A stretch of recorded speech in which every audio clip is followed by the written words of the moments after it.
Salatu wassalamu ala rasulillah wa ala alihi wa sahbihi wa mawalah. Wa ashhadu an la ilaha illallah wahdahu la syarikalah. Wa ashhadu anna muhammadan abduhu wa rasuluh.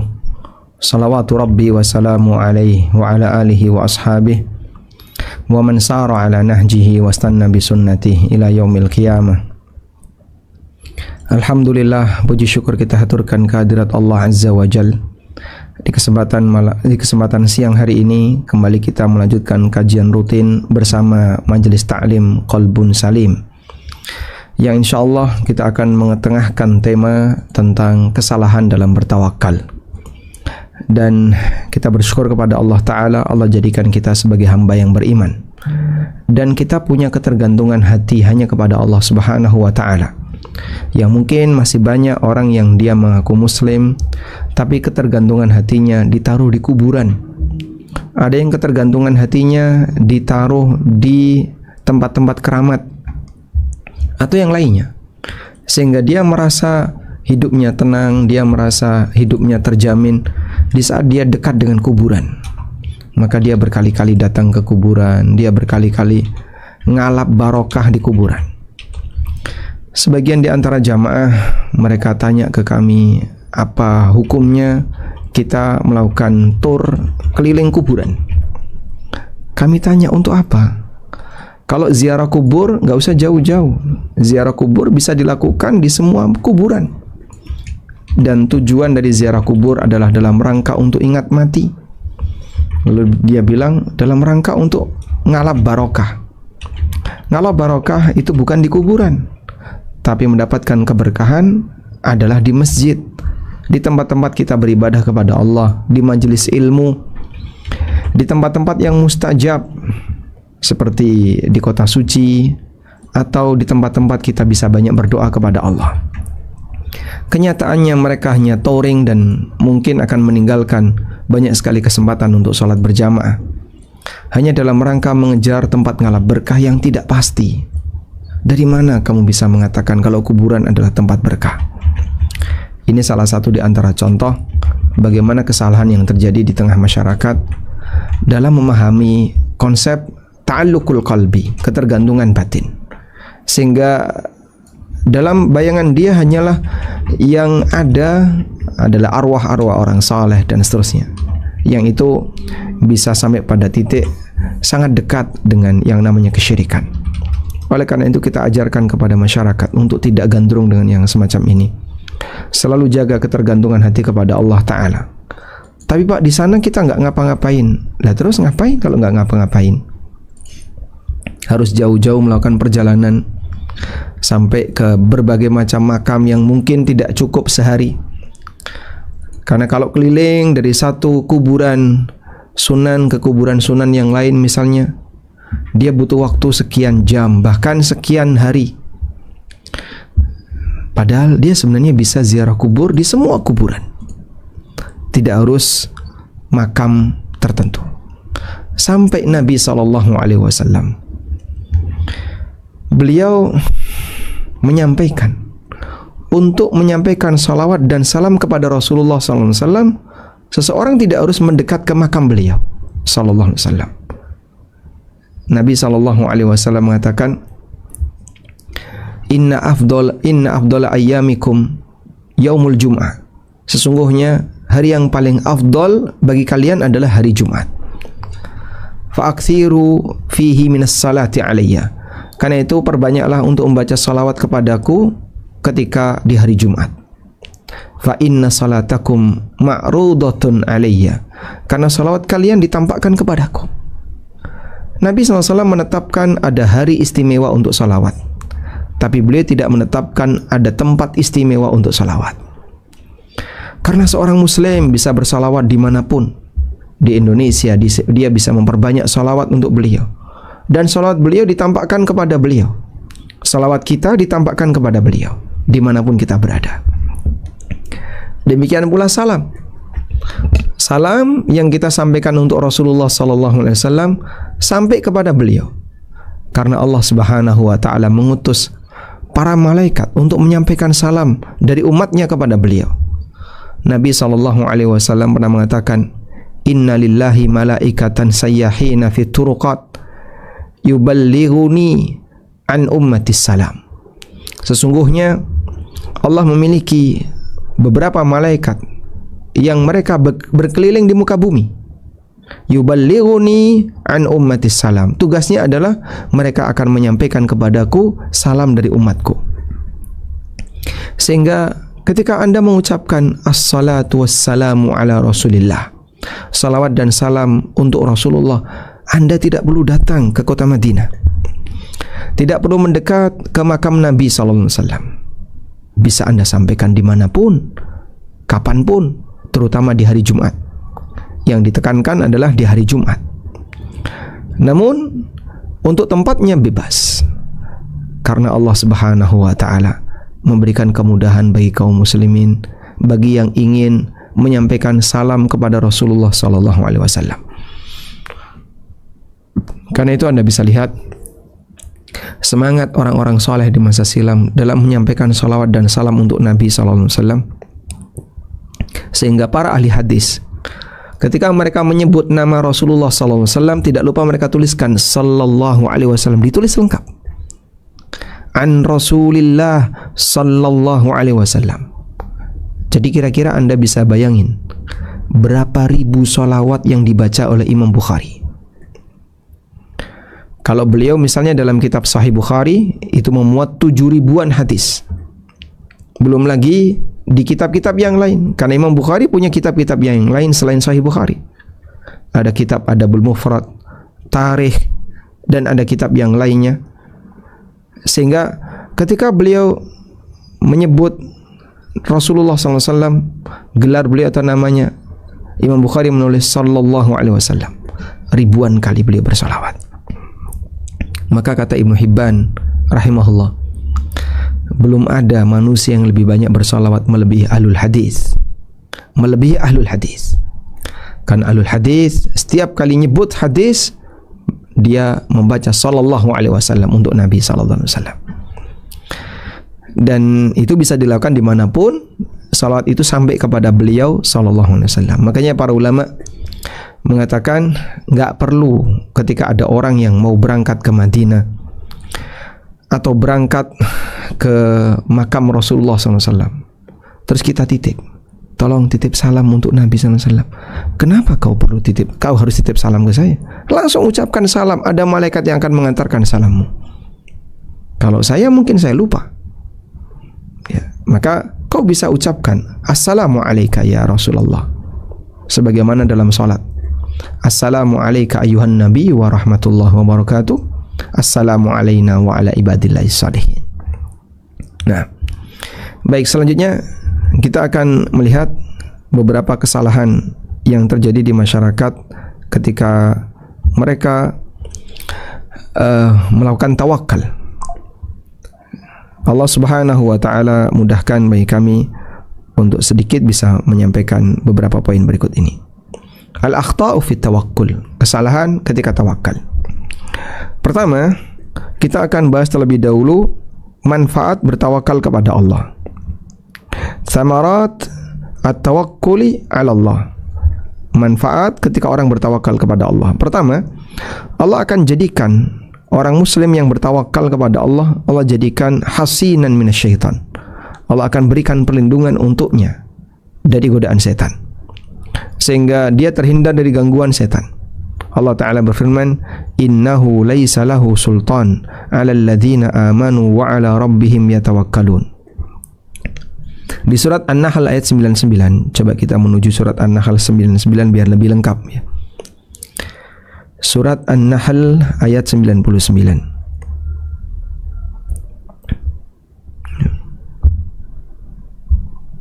Baik.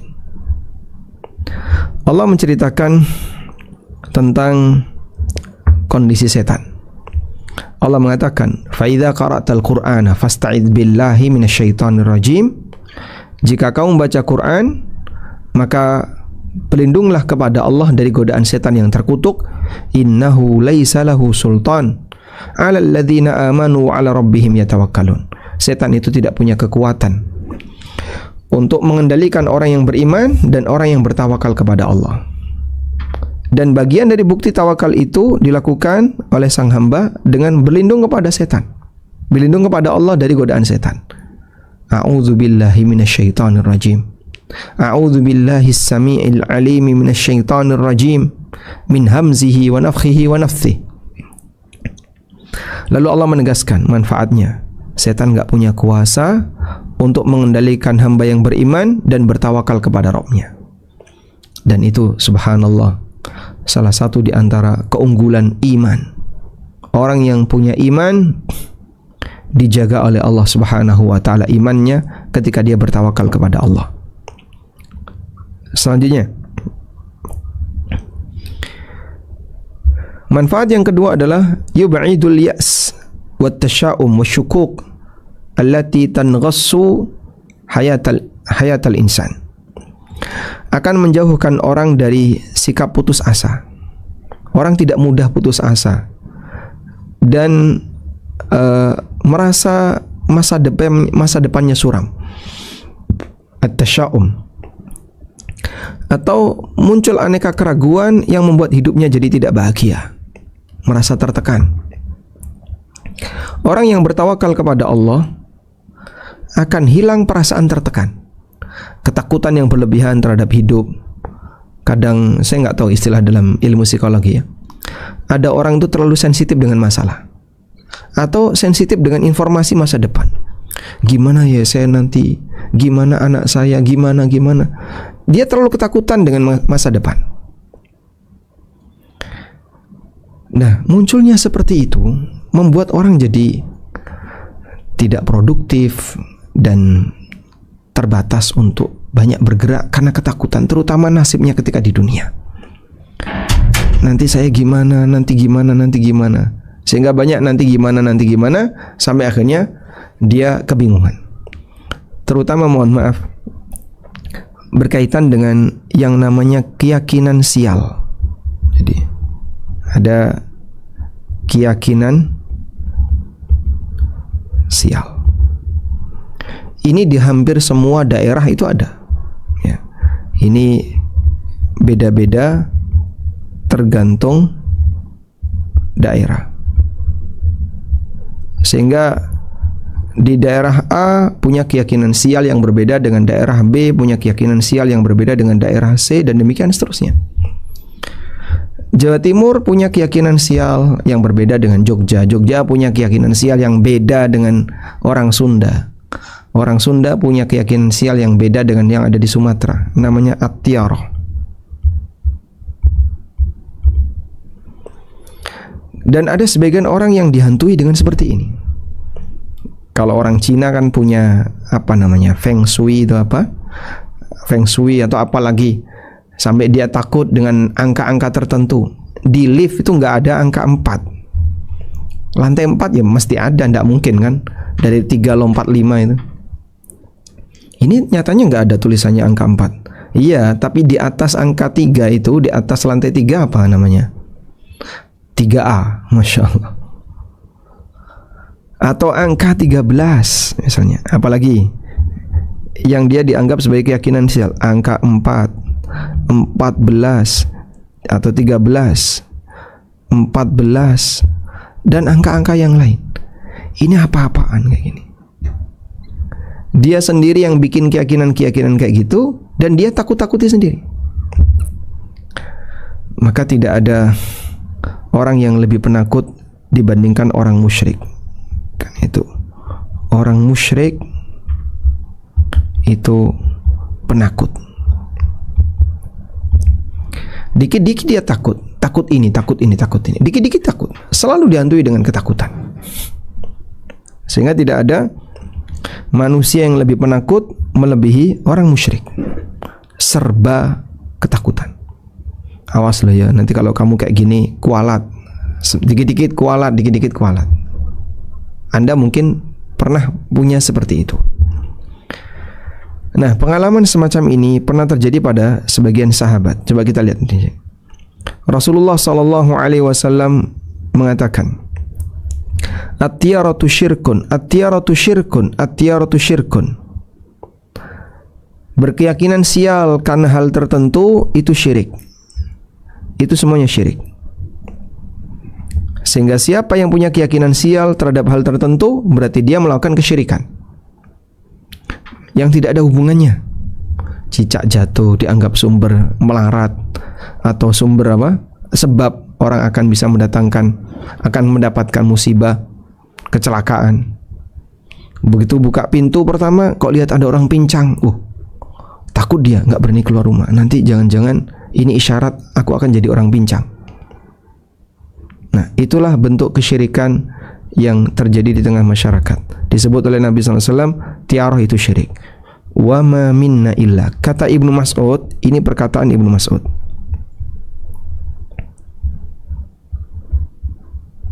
Kalau ini hadis, ini sabda Nabi SAW.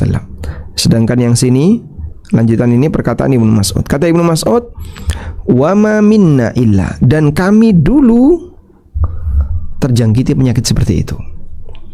Ya, Anda bisa bayangin, Anda bisa mengukur, mereka dulu adalah mantan musyrik. Sehingga dulu ada yang menyembah berhala, ada yang hidup di masa jahiliyah, mereka tumbuh di masa jahiliyah. Lalu apa kata Ibnu Mas'ud? Walakinnallaha yudhibuhu bitawakkul. Namun Allah hilangkan dengan tawakal. Allah hilangkan dengan tawakal. Masya Allah. Kata kunci yang sangat indah. Munculnya rasa takut tadi, Allah hilangkan dengan tawakal. Sehingga mungkin ya, di antara kita, dia masih terjangkiti penyakit batin seperti ini. Misal ya, bulan tertentu. Sekarang kan kalau di Jogja, bulan Muharram itu pantangan untuk mengadakan acara. Sekarang di bulan Rabiul Awal, sudah masuk Rabiul Awal katanya. Bulan Muharram sebelumnya, bulan Muharram dulu, di Jogja nggak ada acara hajatan. Karena pantangan bulan Muharram ada hajatan. Nah, ini mungkin agak sedikit beresiko kalau Agustus maju terus kan, sehingga tepat Agustus di bulan Muharram, wah, ada hajatan plus terjadi di bulan Muharram. Itu bagi masyarakat di sini, hajatan bulan Muharram itu pantangan, anti. Jogja, Solo dan sekitarnya.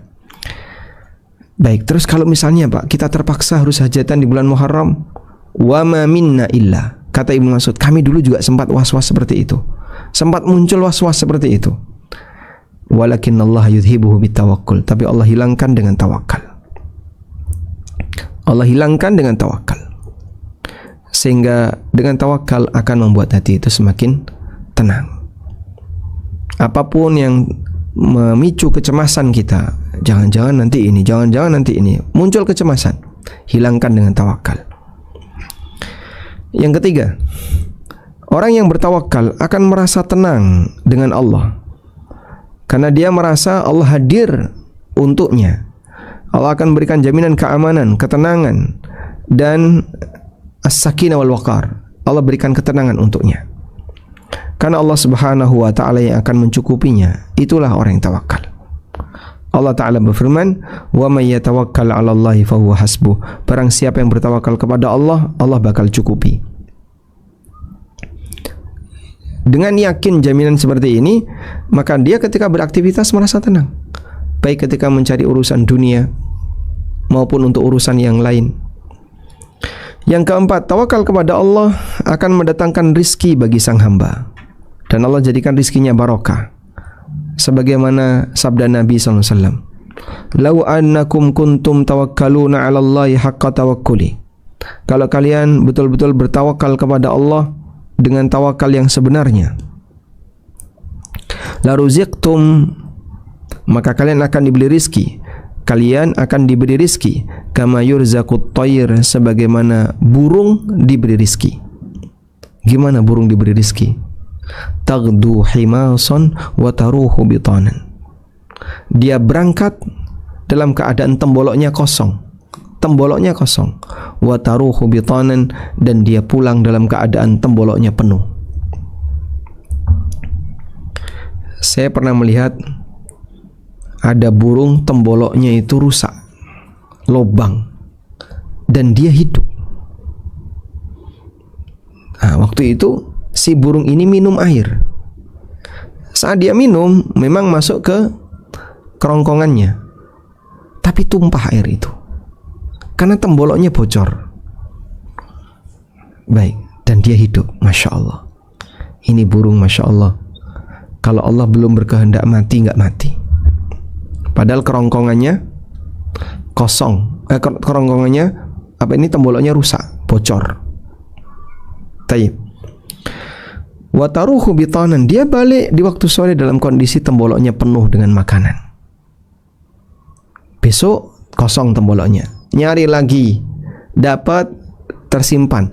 Sehingga ilustrasi burung ini, mereka mencari, mereka berusaha, lalu mereka menyimpan, tapi hanya cukup untuk hari itu.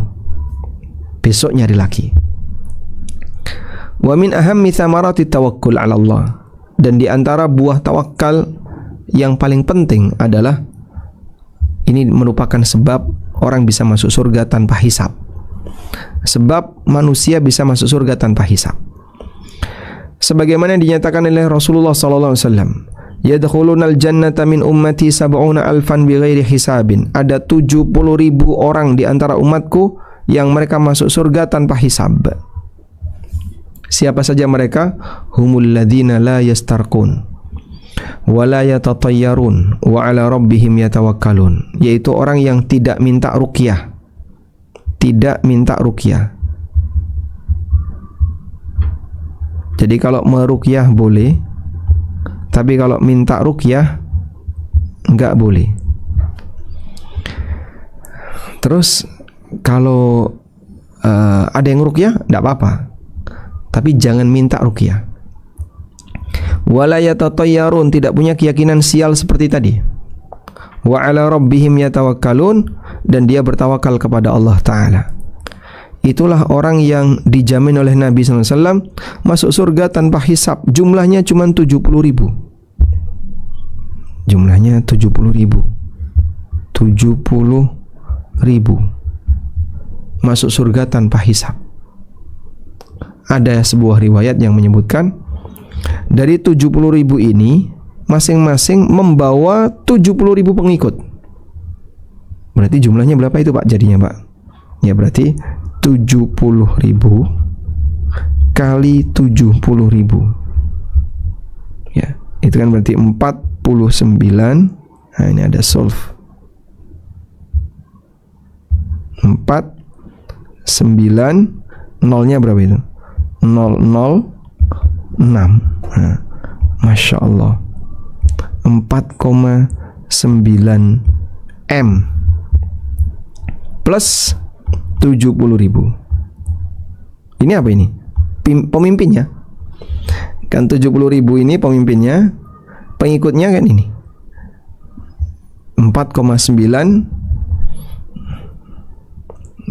M. Jika riwayat itu sahih, berarti yang mendapatkan jaminan masuk surga tanpa azab dan tanpa hisab adalah 4,9 miliar manusia, umat Muhammad SAW. Tapi Pak, berapa jumlah umat Nabi SAW? Kita tidak tahu. Tapi banyak sekali. Anda bisa mengukur sekarang saja, katanya Muslim itu ada 1, sekian M untuk saat ini. Nah, kita berharap mudah-mudahan kita termasuk di antaranya. Kita lanjutkan. Berikutnya kita akan lihat al-akhta' fit tawakkul, beberapa kesalahan dalam tawakal. Yang pertama adalah lemah ketika bertawakal. Lemah ketika bertawakal itu gimana? Lemah ketika bertawakal artinya adalah dia kurang tawakal. Lemah ketika bertawakal. Lemah tawakal. Imam Ahmad rahimahullah pernah mengatakan, sidqul mutawakkili 'ala Allah. Orang yang bertawakal yang sejatinya. Ayatawakkala 'ala Allah. ketika dia bertawakal kepada Allah, wala yakunu fi qalbihi ahadun minal adamiyyin yatma'u ayyaji'ahu bi syai'in. Dalam hatinya tidak ada seorang pun manusia yang dia berharap akan mendatangkan pertolongan baginya. Fa in kana kadza, jika kondisinya seperti itu, kana Allahu yarzuquhu, maka Allah yang nanti akan ngasih rizki kepadanya. Wa kana mutawakkilan, dan itulah orang yang bertawakal sejatinya. Jadi tawakal yang sejatinya adalah ketergantungan hatinya hanya kepada Allah, dan dia pasrah kepada Allah. Terserah bagaimana cara Allah menolong saya, bagaimana cara Allah Ta'ala menyelamatkan diri saya. Itulah tawakal kepada Allah yang sejatinya, sehingga dia tidak membayangkan akan ditolong atau masih berharap kepada orang. Harapan saya tinggal satu, si A ini, harapan saya tinggal kepada si A. Masya Allah, kan sering orang kayak gitu. Dia udah judek, mentok, gimana ya, sudah, saya udah mentok, sudah, saya udah nggak bisa ngapa-ngapain, tapi saya masih punya harapan satu, terakhir. Harapan terakhir saya si A, harapan terakhir saya si B. Masya Allah, kenapa kau tidak jadikan harapan puncakmu adalah Allah Ta'ala?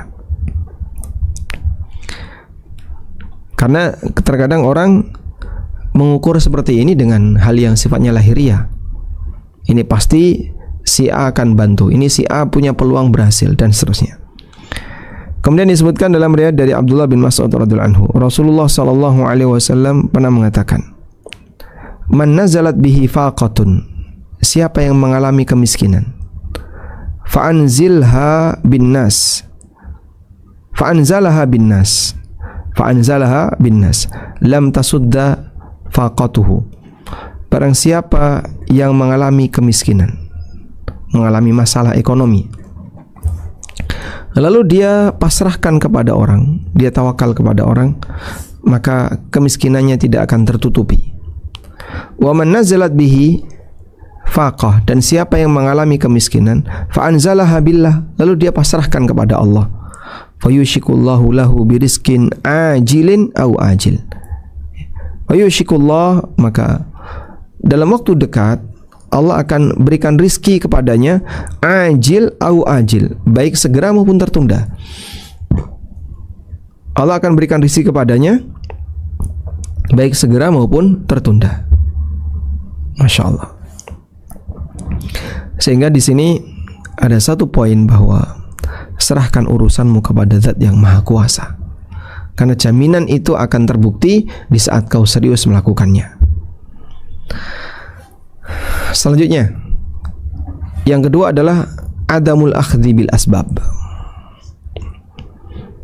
Orang yang tawakal tapi tidak mengambil sebab. Tawakal tapi tidak mengambil sebab. Gimana itu, Pak? Ya, dia cuman udahlah, wes pokoknya saya serahkan semua, saya tawakal kepada Allah, tapi dia nggak berusaha untuk mengambil sebab. Satu hal yang menjadi prinsip, Anda coba baca surat Yasin ayat 82. Di sini, surat Yasin ayat 82. Innama amruhu idza arada syai'an ay yaqula lahu kun fayakun. Allah ketika menetapkan, ketika Allah menghendaki sesuatu, Allah tinggal berfirman kun, maka jadilah. Nah, jadi di sini satu-satunya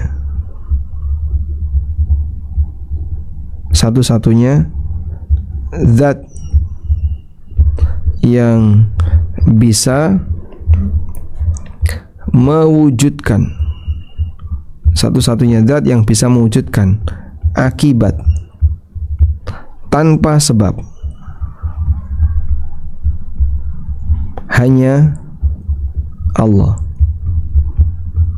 Satu-satunya zat yang bisa mewujudkan akibat tanpa sebab hanya Allah. Ya?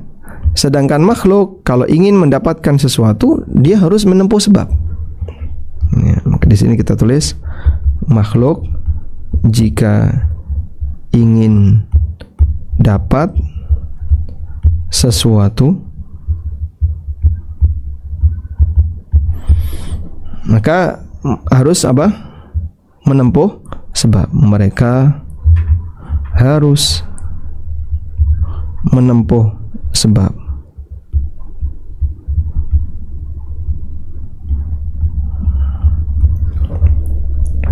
Makhluk jika ingin mendapatkan sesuatu, mereka harus menempuh sebab.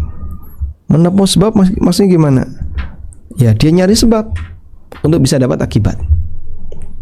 Apa dalilnya, Pak? Innama amruhu idza arada syai'an ayyaqula lahu kun fayakun. Hanya Allah yang punya kun fayakun. Ketetapan Allah, jika Allah menghendaki sesuatu, Allah tinggal berfirman kun, jadi. Nah, manusia nggak bisa seperti itu. Kun fayakun, ini batu, kun fayakun, jadi emas. Lep. Nah, jadi apa? Batu, tetap batu. Kamu nggak bisa. Kalau pengen dapat emas gimana? Ya beli. Kau kerja dapat duit, beli. Wallahu alam. Selanjutnya, disinilah kita diajarkan bahwa ketetapan Allah ketika Allah menghendaki sesuatu, ayyaqula lahu kun fayakun. Allah akan berfirman kun, maka jadilah. Wa warada anna Arabiyan, dan disebutkan dalam sebuah riwayat ada Badui yang bertanya kepada Nabi SAW. Badui itu datang ke Madinah lalu bertanya kepada Nabi SAW. Faqal, dia mengatakan, ya Rasulullah, ursilu naqati wa atawakkal. Ya Rasulullah, boleh enggak aku melepas ontaku wa atawakkal, dan aku bertawakal. Ursilu naqati wa atawakkal, boleh enggak aku lepas ontaku lalu aku bertawakal. Faqala sallallahu alaihi wasallam, lalu Nabi SAW mengatakan, iqilha wa tawakkal. Seharusnya ikat ontamu lalu bertawakal. Jangan melepas ontamu terus ngaku bertawakal. Ini tawakal yang tidak pada tempatnya. Hadis riwayat Tirmidzi. Baik. Selanjutnya, dari sinilah kita diajarkan bahwa yang namanya tawakal harus ada usaha. Maka di situ usaha baru tawakal. Nah, usaha baru tawakal. Baik. Kondisi manusia kan begini ya. Harapan atau masalah. Dalam hidup kita selalu dihantui dua hal ini. Kalau nggak punya harapan, punya masalah. Nah, harapan itu akan ditempuh untuk bisa mendapatkannya dalam waktu tertentu. Ya. Sehingga di sini ada hasil. Di sini ada hasil. Pertanyaannya, tawakal itu ada di mana? Ini kerja, usaha. Di sini kerja, di sini usaha. Tawakal ada di mana? Di sini tawakal. Di saat orang itu bekerja dan berusaha, dia bertawakal kepada Allah untuk mengejar hasil yang dia inginkan. Nah, setelah dapat hasil terus ngapain, Pak? Di sini adalah ridho. Ridho kepada takdir Allah, afwan. Ridho kepada takdir.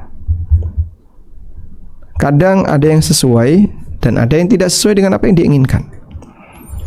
Masalah juga begitu. Masalah pecah atau usai, selesai.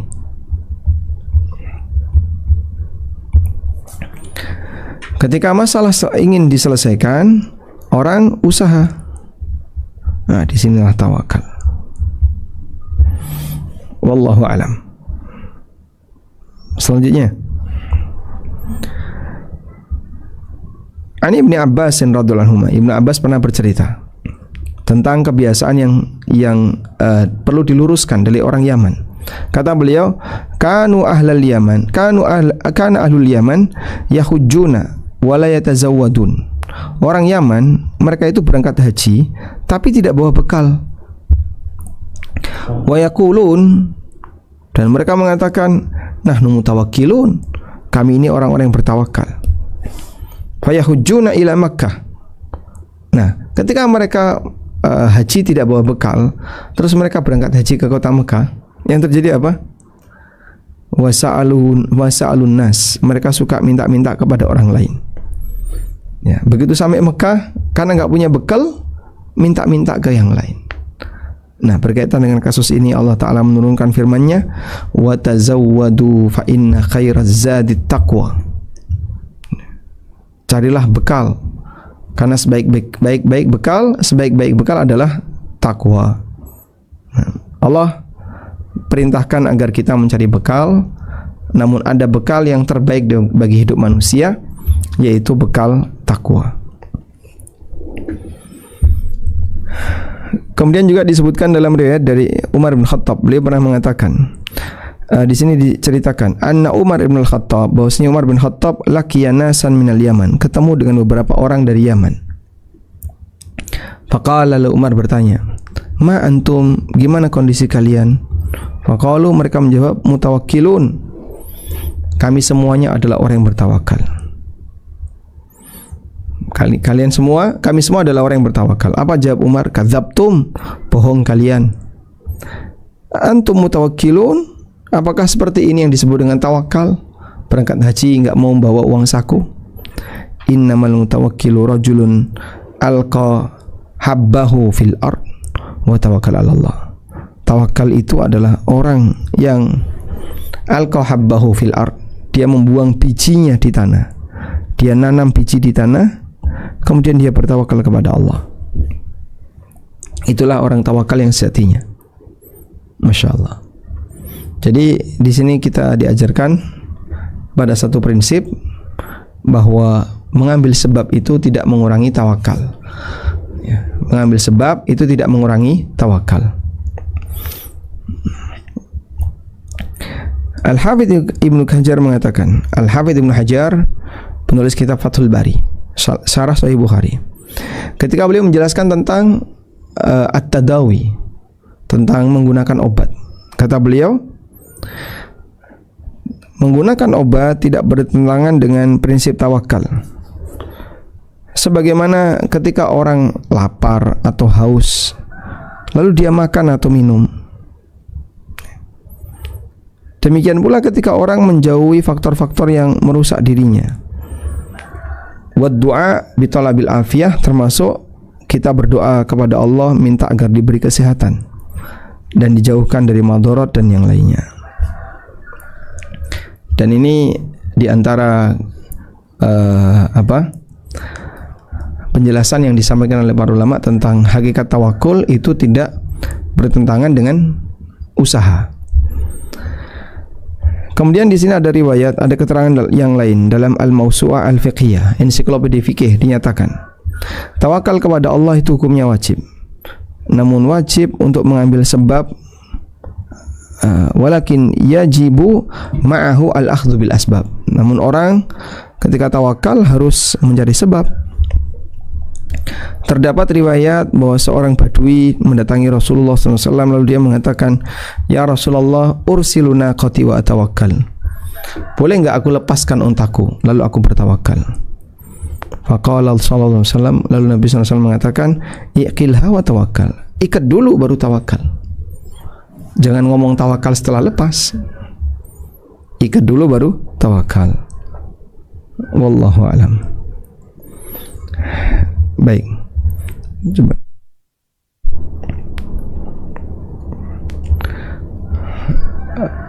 Mohon ditunggu sebentar. Ustaz.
Kita lanjutkan. Berikutnya adalah bertawakal kepada selain Allah. Ini kesalahan yang paling parah. Tapi sebelumnya kita perlu pahami begini, bahwa tawakal itu amal batin, amal hati. Sedangkan usaha itu amal lahir.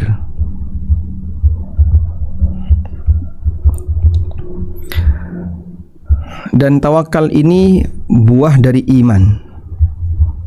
Ada karena orangnya beriman. Sehingga orang ateis, dia tidak punya iman, maka dia tidak bisa tawakal. Makanya mereka yang tidak beriman, sehingga tidak bisa tawakal, lebih gampang stres. Ya, Anda sendiri bisa mengukur ketika orang punya masalah tapi cuma dipikir terus, akhirnya nambah masalah baru, yaitu beban pikirannya. Kemudian beban pikiran itu membuat dia makin stres, karena dia pikir juga, beban pikiran dipikir juga. Wah, nanti saya gimana ya, saya gimana. Wah, beban jadi pikiran bagi saya ini. Saya jadi nggak nyaman, jadi beban pikiran bagi saya, maka kesehatan saya jadi turun. Akhirnya beban itu bertambah banyak, karena dia eksponen, peningkatannya kuadrat. Itulah bahayanya orang kalau tidak punya iman, dia nggak bisa tawakal. Maka Anda bisa melihat rata-rata negara yang dominan angka bunuh dirinya besar itu adalah negara ateis. Jepang, Korea, berbagai macam negara di Eropa, dominan negara-negara seperti itu. Sementara angka bunuh diri di negara-negara Muslim jauh lebih rendah, walaupun ada di sebagian tempat karena masalah ekonomi. Kita lanjutkan.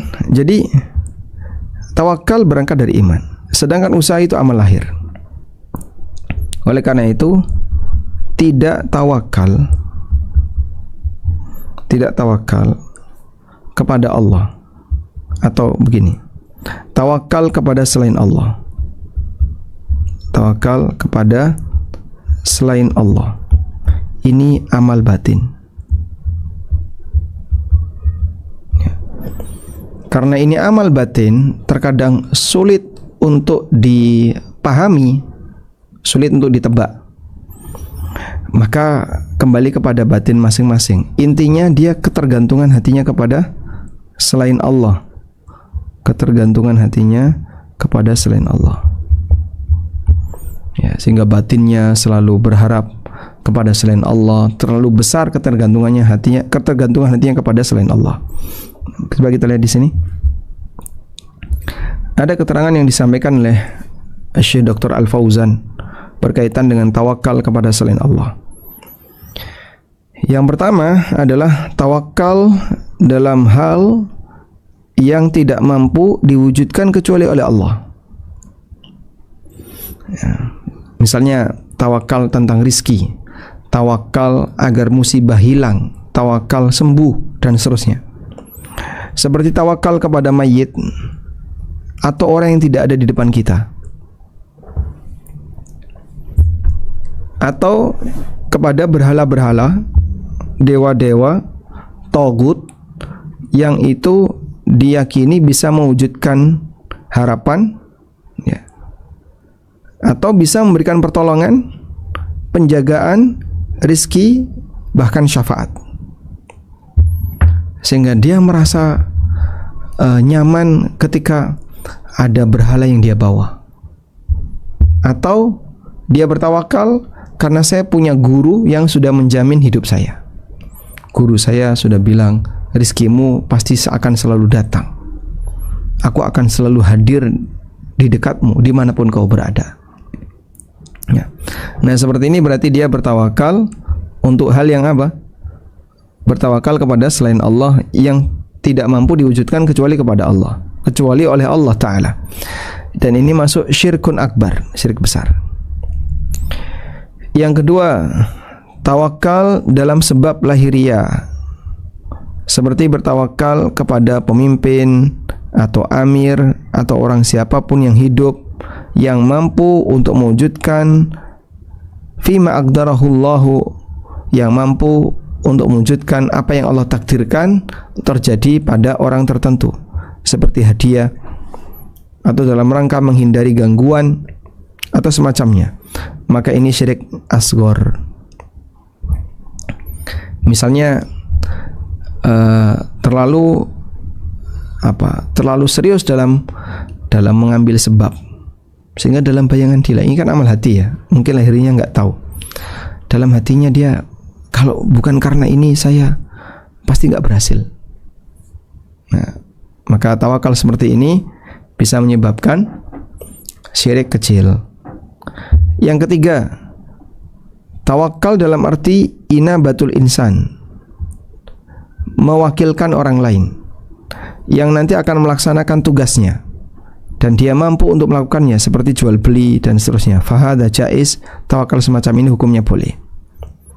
Walakin laisa lahu ayya'tamida alaihi, tapi dia tidak boleh bersandar kepada sebab tadi untuk mendapatkan ma wukila ilaihi, apa yang sudah diserahkan kepadanya. Jadi begini, kalau saya ngirim barang lewat kurir, siapa yang bertawakal, saya atau kurir? Ya kita sebagai konsumen. Loh kenapa? Yang ngantar kan kurir, bukan saya.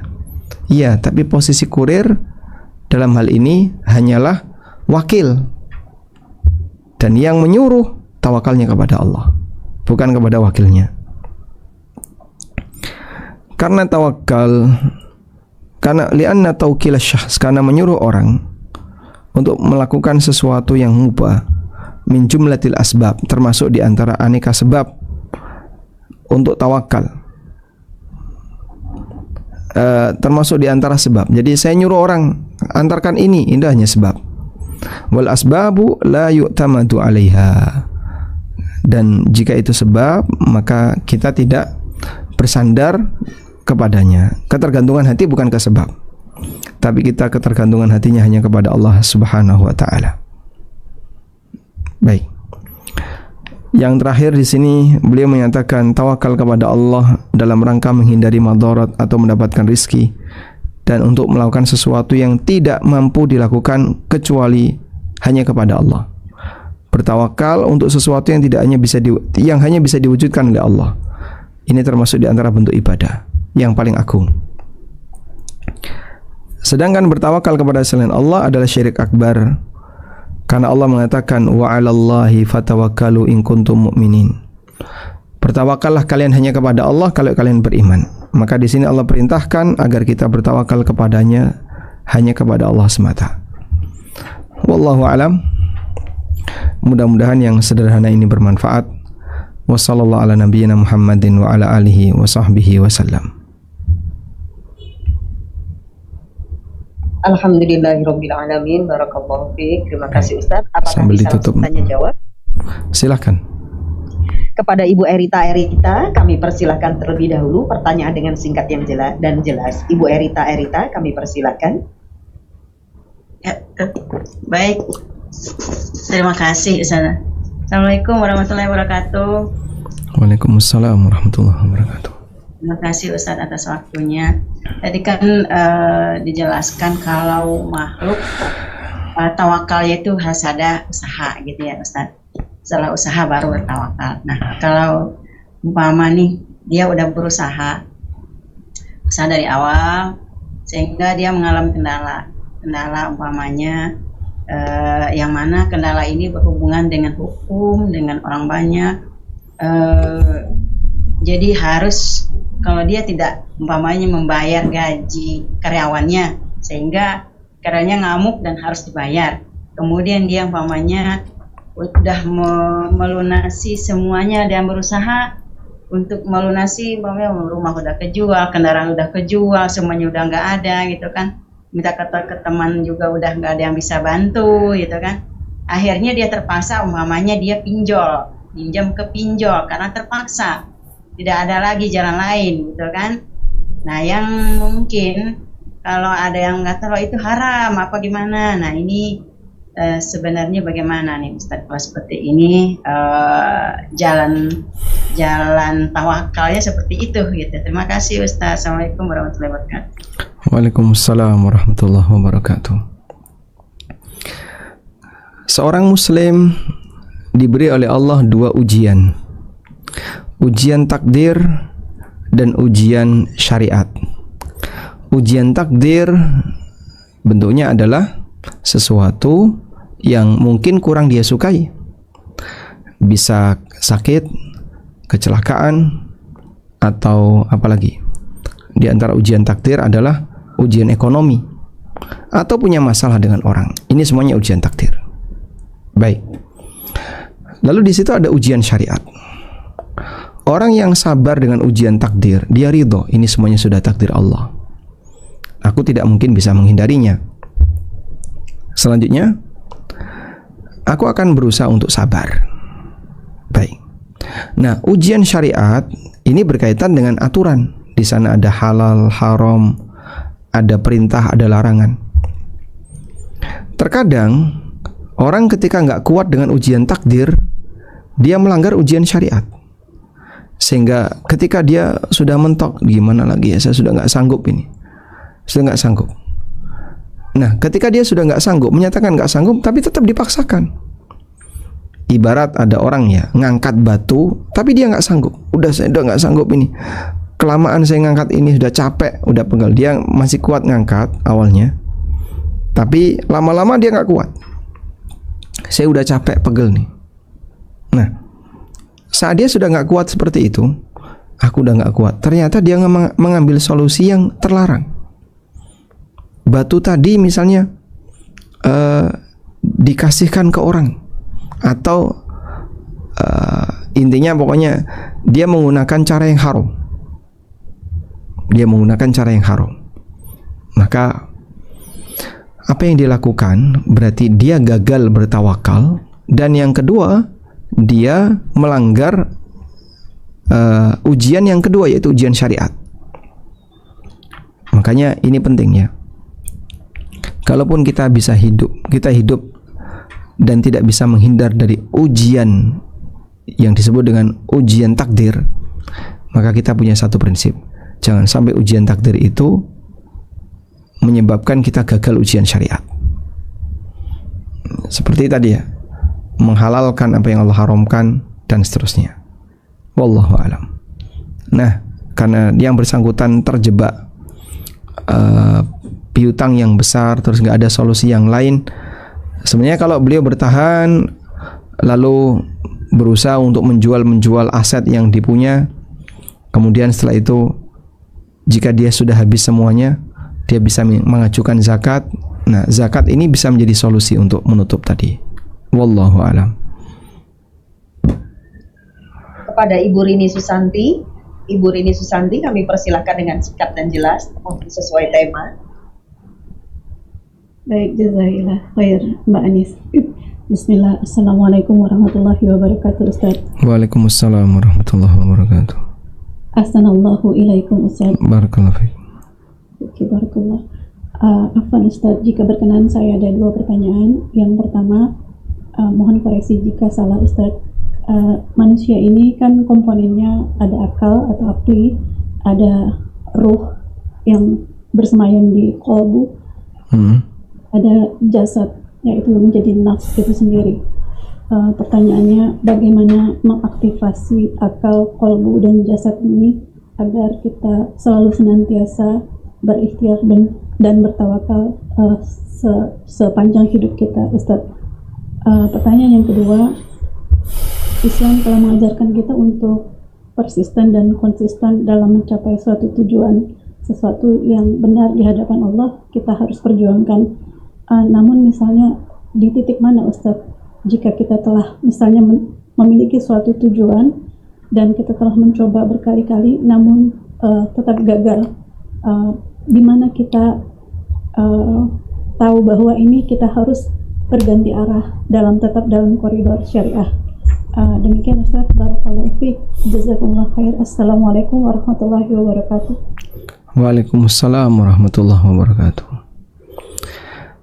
Diri kita ada unsur jasad, ada unsur apa tadi? Jiwa, ada unsur akal.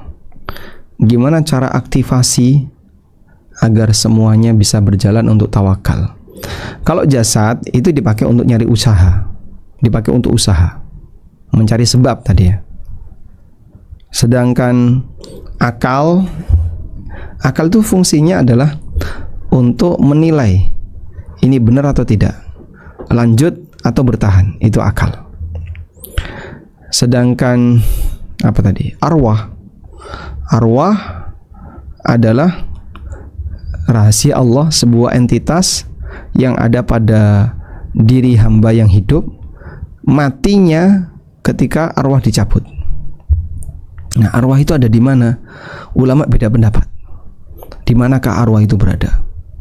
Apakah di sekujur badan atau di salah satu organ? Dalam hal ini ada khilaf. Kalau arwah di sekujur badan, berarti ada arwah di jari saya. Sehingga ketika jari saya dipotong, sebagian hilang arwah itu. Nah, kan tidak mungkin terjadi seperti itu. Terus Pak, saat kita yakin ada arwah, terus arwah ada di mana? Ya wallahu alam.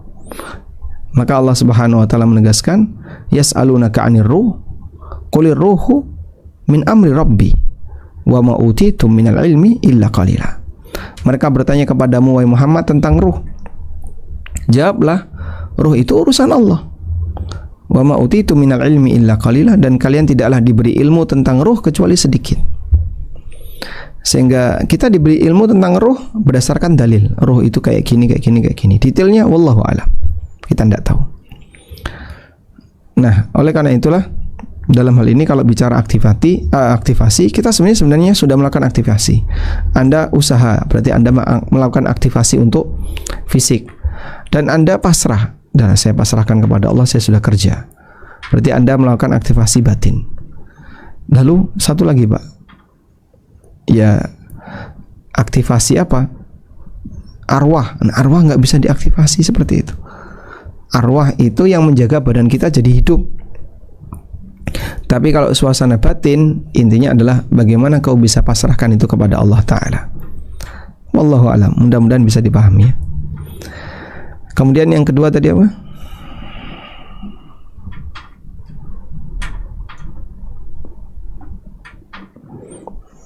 Baik, mungkin bisa diulang. Ibu. Baik, atau kita beralih ke pertanyaan berikutnya. Silakan. Ke Ibu Budi, kami persilahkan secara singkat dan jelas.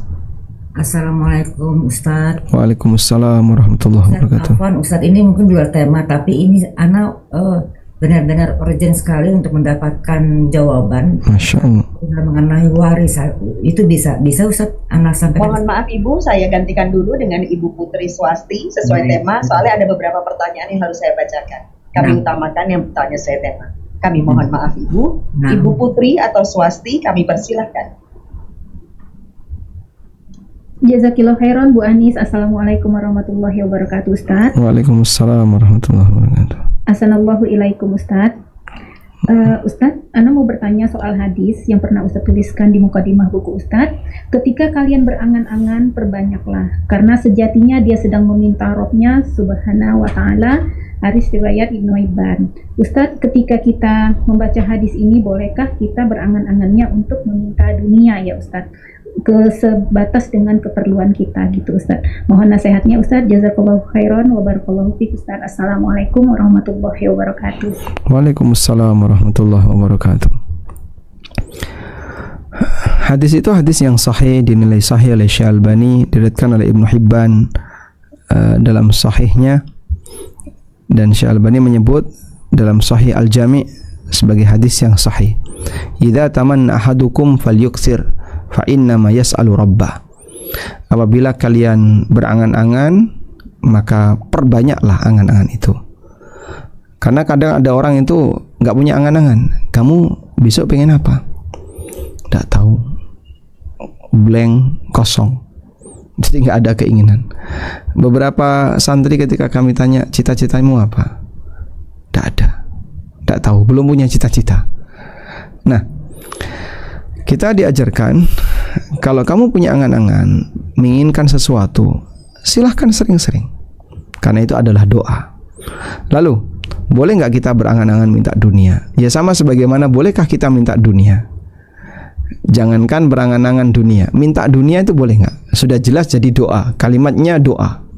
Ya Allah, ya Allahumma, Allahumma, tapi minta rizki, minta panjang umur, minta ini, tapi dunia semua. Ya Allah, aku mohon kepadamu, berikanlah aku iPhone.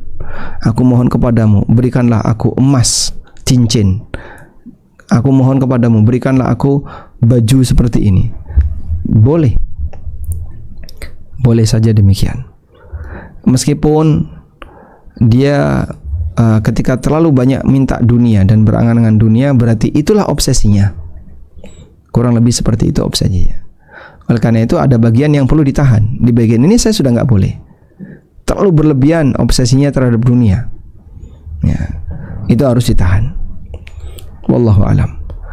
Sehingga boleh berangan-angan dunia, tapi tidak boleh berlebihan.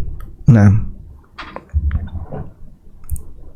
Ustadz izin bertanya, tadi kan dikatakan tidak boleh nih minta diruqyah, itu kenapa ya Ustadz? Sedangkan ada dalam satu kondisi, saya kadang merasa apa kebanyakan jin apa setan gitu ya dalam diri, pengen diruqyah gitu Ustadz, mohon pencerahannya.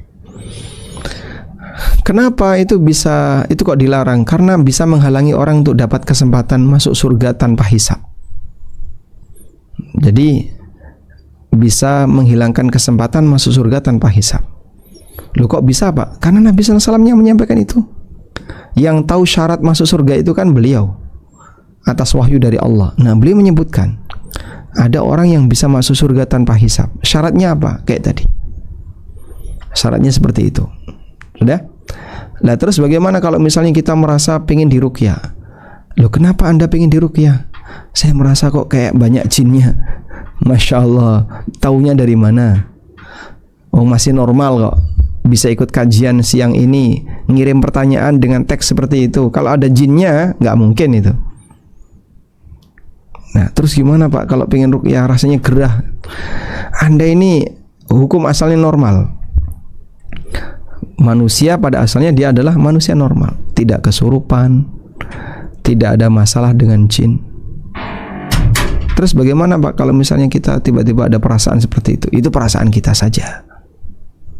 Nah, terus saya pengen ruqyah. Kalau begitu ruqyah diri sendiri. Jangan minta orang lain. Apa yang dibaca? Sangat banyak bacaan Quran yang bisa dijadikan ruqyah.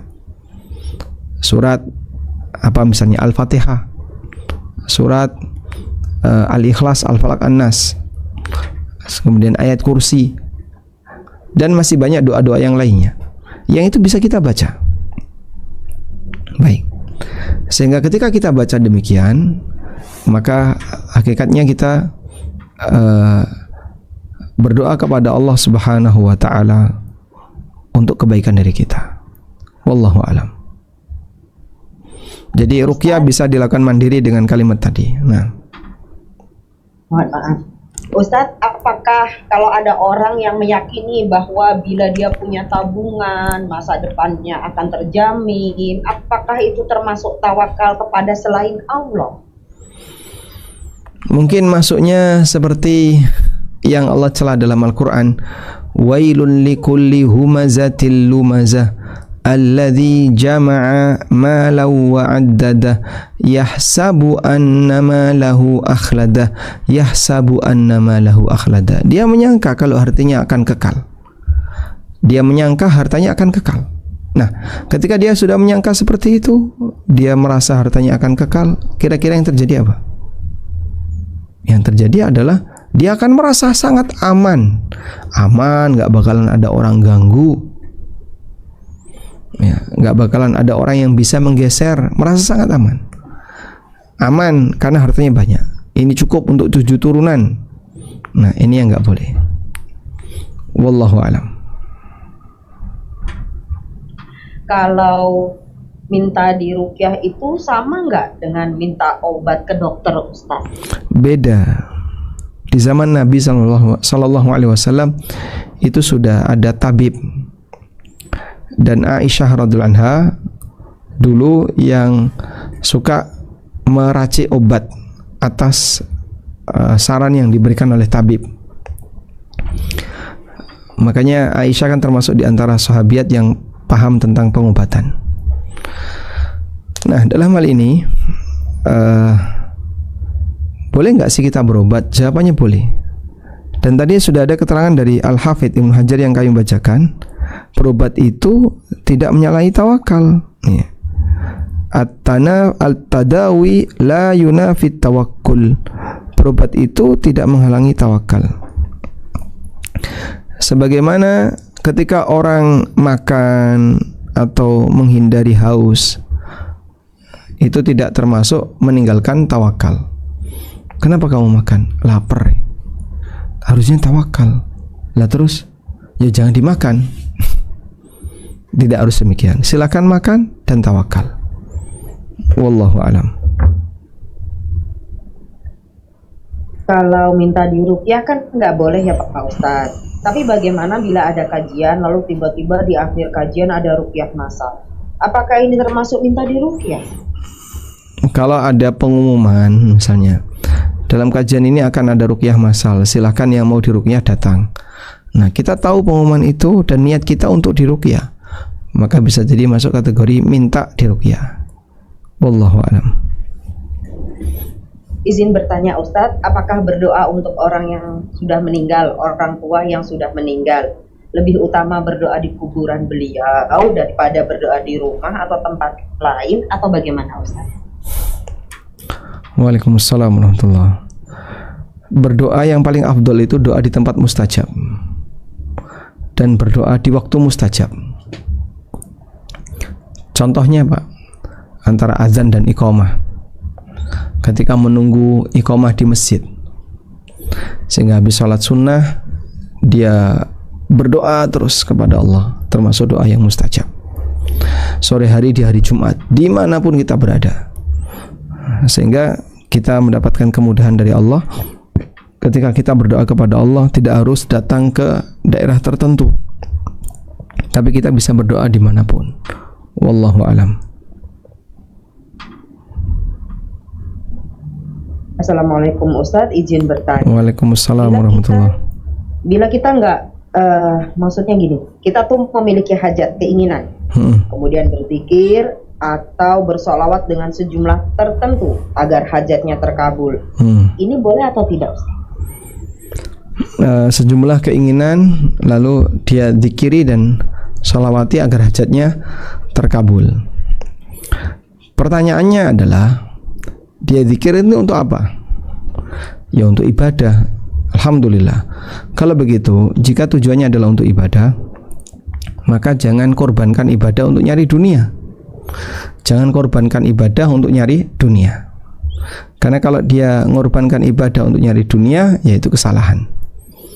Baik, dan salah satunya adalah dia korbankan ibadah untuk nyari dunia yang kayak tadi.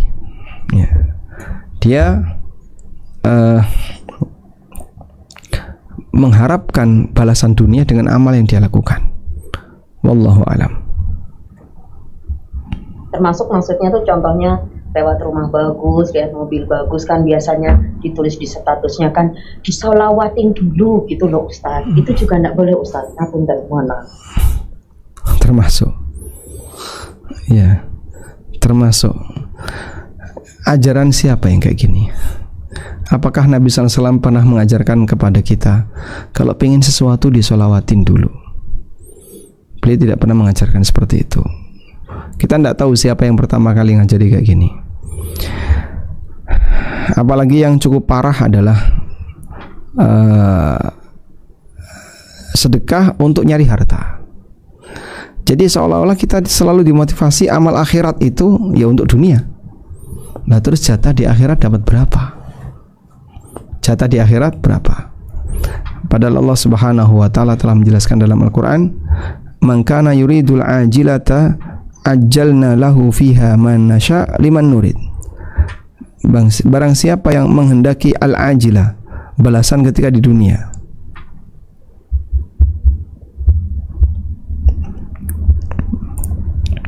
di surat Al-Isra ayat 18. Coba kita buka.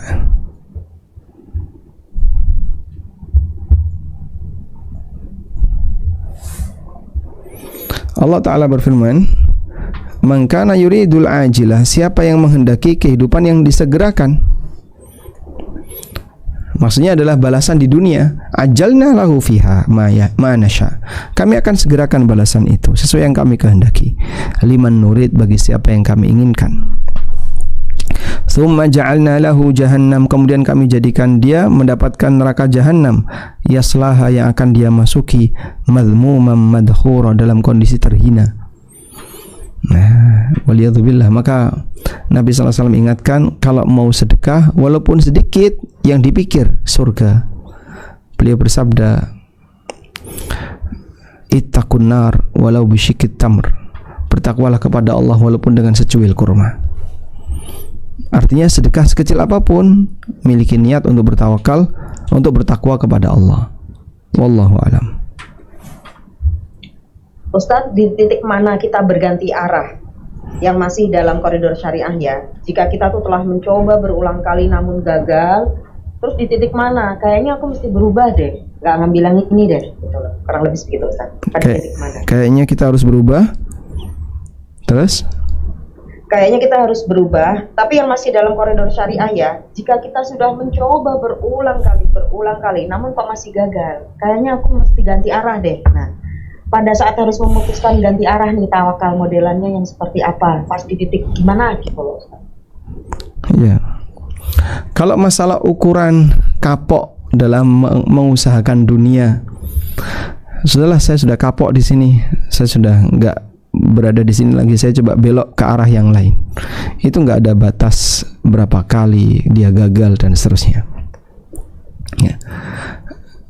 Namun yang jelas, pada posisi ketika seseorang itu mengalami gagal-gagal tadi, dia diuji untuk ridho kepada takdir.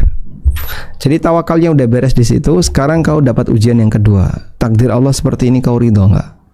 Aku ridho, walhamdulillah. Karena ujian yang kedua adalah ridho. Sehingga kata Ibnu Qayyim rahimahullah,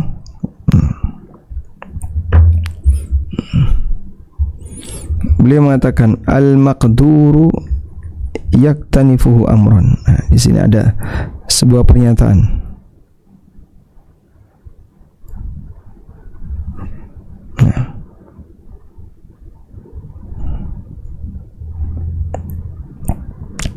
Beliau menyebutkan bahwasanya sesuatu yang ditakdirkan oleh Allah itu diambil dua hal.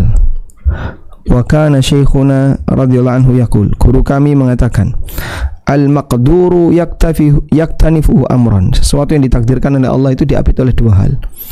At-tawakkulu qabla wa ridha ba'da, tawakal sebelum kejadian dan ridha pasca kejadian. Ya. Jadi memang dua hal ini seharusnya berpasangan. Sebagaimana kita belajar tawakal, kita belajar ridha. Faman tawakkala 'ala Allah, barang siapa yang bertawakal kepada Allah qabla al-fi'li, sebelum mendapatkan hasil, wa radiya bil maqdi lahu ba'dal fi'li, dan dia ridha dengan hasil yang ada setelah dia bertindak, faqad qama bil ubudiyah, maka dia telah menjalankan ubudiyah kepada Allah. Jadi saat Anda berusaha, saya sudah tawakal, tapi kok gagal. Nah, gagal itu sudah takdir, hasil. Selanjutnya Anda dituntut untuk bersabar, ya, ridho dengan takdir tadi. Wallahu alam. Ustadz, mohon maaf, ini saya sederhanakan pertanyaannya. Masya Allah. Bagaimana jika ada orang yang ketika diuji modelannya tawakalnya kurang? Ada orang diuji model tawakalnya kurang, maunya curhat sama saudara. Akhirnya kan kita jadi sering ngomongin tuh orang yang jadi ujian itu, karena pernah dengar juga dari ahli medis, kalau kita memendam ujian hidup nih tanpa curhat nanti jadi kanker, mendem. Kalau dipendem nanti jadi kanker. Nah, itu gimana Ustaz? Ya, saya mengakui ada jendela perasaan. Jadi kalau itu nggak dibuka, maka Anda tidak mendapatkan sirkulasi udara yang lancar. Jadi sumpek di dalamnya. Begitu dibuka, plong. Nah, cuman sekarang bagaimana cara membuka jendela perasaan tadi? Anda buka kepada Allah Ta'ala di hadapan Allah. Ya Allah, saya punya masalah seperti ini, curhat kepada Allah. Tapi belum plong ya Pak kalau curhat sama Allah. Nah, itu masalah iman loh. Kalau orang yang iman serius curhat kepada Allah, dia merasa nyaman. Tapi ketika iman kita masih kurang, ya terkejadiannya seperti tadi. Selanjutnya, bagaimana dengan curhat kepada makhluk? Curhat kepada makhluk hanya berlaku untuk makhluk yang bisa menyelesaikan kasus. Gak ada Pak, aparat di sini gak ada. Ya sudah, kalau begitu serahkan kepada Allah dan tawakal kepadanya. Wallahu a'lam. Ustadz, tadi kan ada pembahasan ujian takdir sama ujian syariat. Lalu apakah mendapati pasangan yang berkhianat itu ujian takdir, Ustadz? Dan sebagai manusia tidak merasa sanggup menjalaninya lagi, kemudian memutuskan berpisah atau bercerai.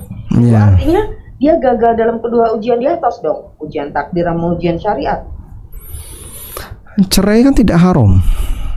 Beda dengan tadi ya. Udahlah saya riba saja, itu haram. Udah saya tak maling saja, itu haram. Aku udah pusing dapat duit dari mana, akhirnya terpaksa aku maling. Nah, itu haram tuh. Atau yang lainnya, sehingga sampai melakukan pelanggaran. Sekarang cerai itu melanggar syariat atau tidak? Ya kita sebut belum tentu. Ada nggak ketika cerai itu diperbolehkan? Ada. Dalam kondisi ketika suami misalnya melakukan KDRT atau memberikan pengaruh yang tidak baik kepada keluarganya, atau sebab apapun, termasuk khianat tadi ya, dia selingkuh misalnya. Dalam posisi ini sang wanita punya hak untuk gugat cerai, dan gugat cerai bisa jadi lebih baik daripada dia bertahan. Wallahu a'lam. Ibu Idar Islami dari Perancis, Ibu Idar Islami, kami persilahkan.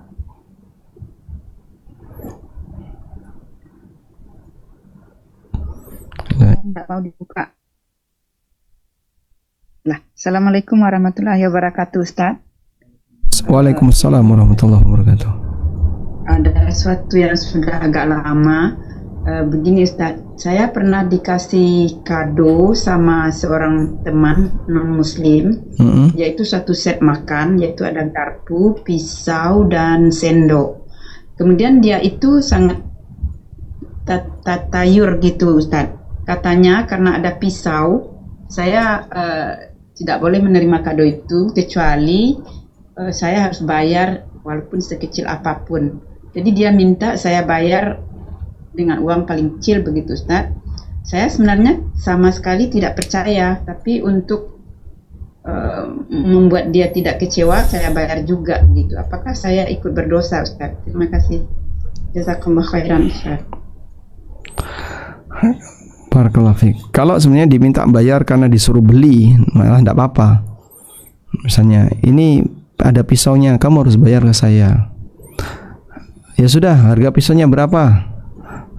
Kalau Anda di luar negeri misalnya sekian pound, Anda bayar, udah saya bayar dengan harga normal. Dah sisanya hadiah, untuk pisaunya bayar. Boleh teman. Tapi nyatanya tidak demikian. Maksud dia adalah yang penting pokoknya ada bayar walaupun sedikit. Nah kalau seperti itu berarti murni karena tiaroh.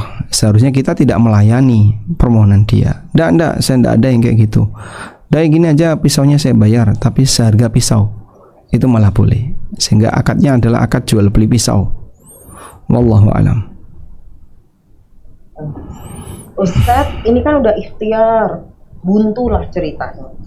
Akhirnya tawakal pada Allah dan masih ada ganjil gitu dia. Berarti ini belum baik. Udah ikhtiar, kemudian masih ada ganjil, udahlah tawakal serasa Gusti Allah, tapi masih ada ganjil, berarti belum. Ya, termasuk tawakalnya kurang. Makanya ketika dia sudah ikhtiar tapi masih ada ganjel, berarti kan keyakinan dia kepada solusi dari Allah itu kurang. Tapi kalau tawakalnya bagus, ganjelnya bisa hilang, plong gitu. Ya, maka seperti ilustrasi orang bawa gelas. Gelas ini bobotnya nggak sampai setengah kilo. Dia angkat dalam waktu 1, 2, 3 jam masih kuat. Bagaimana kalau sehari? Wah, udah nggak kuat Pak, capek ini, lengannya capek. Loh, Anda kenapa tidak kuat? Ya capek ini lengannya. Kenapa tidak diletakkan? Tapi kalau diletakkan gimana? Nah, dia masih gandoli peran itu. Ketika dia letakkan, itulah tawakal. Wallahu alam. Baik, mungkin itu yang Terakhir Ustaz. Nah, Boleh satu lagi? fadhal. Seseorang tuh bercerita tentang sakitnya. Seseorang bercerita tentang sakitnya dan lain-lain. Terus seseorang ini bilang ke Ustaz, gak mau diruqyah, gak mau. Kemudian malah akhirnya Ustaz yang meruqyah. Apakah ini juga termasuk minta diruqyah Ustaz? Gak mau, tapi tahu-tahu diruqyah gitu. Kalau yang bersangkutan tidak meminta, tapi tiba-tiba ada yang ruqyah, tidak masalah. Tapi kalau yang bersangkutan minta, berharap dikasih ruqyah, itu beda lagi. Ya, sehingga kalau minta diruqyah dilarang, tapi kalau dia ada yang menawarkan ruqyah, boleh. Baik. Sambungannya dari pisau tadi Ustadz bertanya, berdosa nggak ya saya Ustadz? Apakah yang harus saya lakukan pisau tadi loh, kado pisau yang dari Perancis tadi? Iya, termasuk ta'awun al-itsmi wal udwan. Anda selanjutnya bertobat kepada Allah, walaupun keyakinan itu pengaruhnya di dia, tapi kita bantu dia untuk mewujudkan apa yang dia yakini.